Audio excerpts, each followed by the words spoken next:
But folks, it's not about parties. It's not about putting labels on us and putting us in boxes and letting us beat up on each other every 2 years or every 4 years.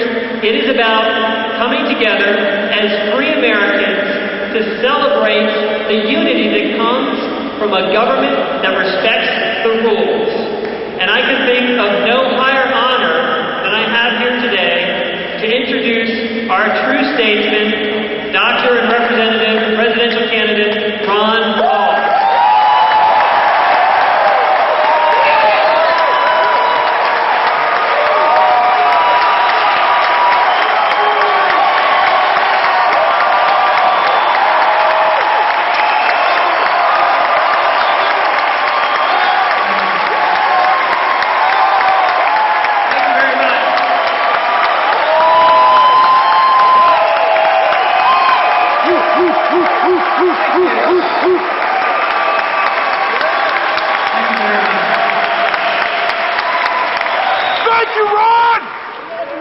It's good to be back in North Carolina, but I won't tell you where I went to school. That's great. Great to be here. Are you going to be sending BJ to Washington? We certainly can use him up there, but with the enthusiasm I hear, it looks like the revolution has truly come to North Carolina. Great.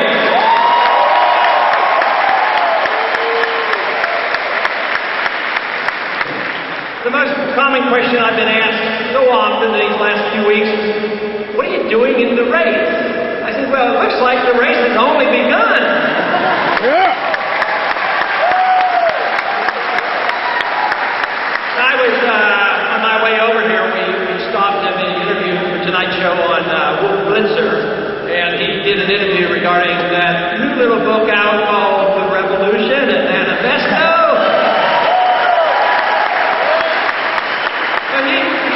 Very, very generous, but of course I always ask, why are you doing this? What's going on? And my answer has always been that if there's enthusiasm, if there's a growing number of volunteers, if there's money in the bank, and we haven't had a nomination yet, we should keep campaigning.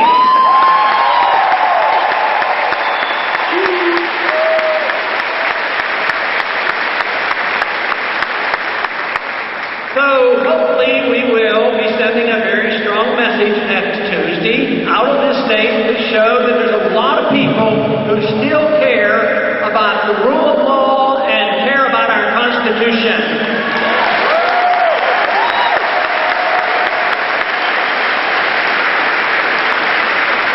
A lot of people these days are talking about our problems, and well, they should, because we have plenty. And a lot of people suggest that we need change, but nobody seems to be very specific about change. Yeah. But at least our program, our campaign is very precise on what we need. We need a lot less government and a lot more personal freedom.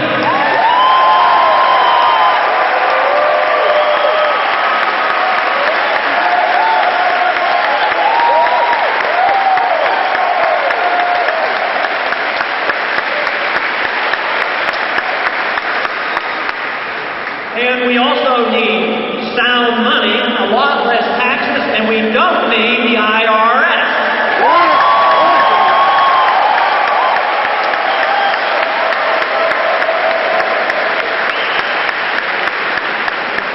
Whenever anybody in the meeting gets a chance to ask me about that, they feel astounded. How in the world would the government exist without the IRS? Well, believe me, if we had a proper-sized government, a constitutional-sized government, we wouldn't need the IRS because the government wouldn't be spending that money.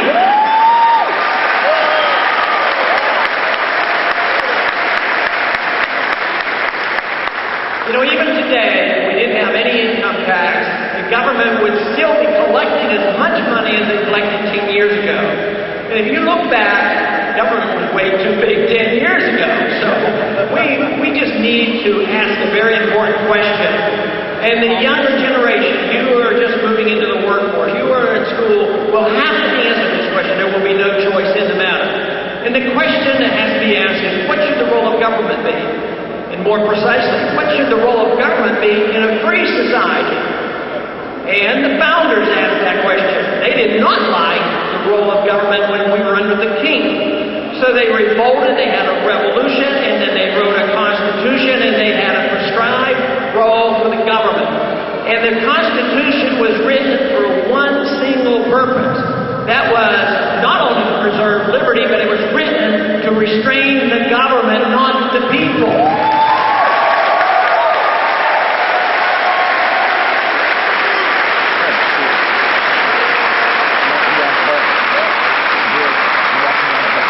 We have drifted a long way from that, and now we're in big trouble.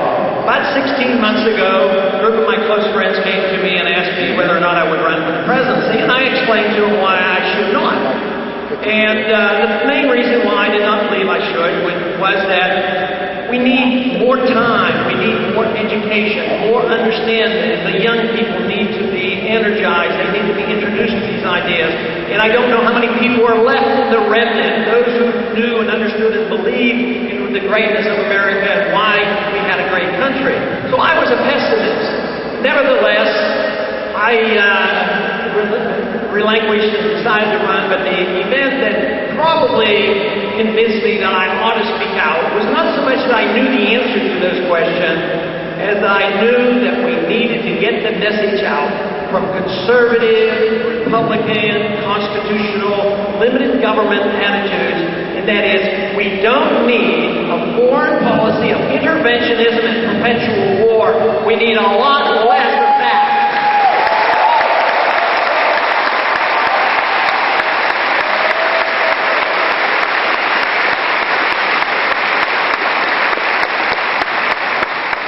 But I was pleasantly surprised over the past year. Not only were there a lot of people that I never dreamed of that were out there just waiting for this message and vigorously joined the campaign, but the young people, like so many of you here, have joined the campaign by going to the website, looking at the platform, looking at the voting record and saying, you know what, that makes sense. It makes sense that we don't need more government, especially now since the evidence is in. And I think this has helped the campaign. Two major things has helped our campaign. One, of course, the communications through the internet. I think that is a great instrument.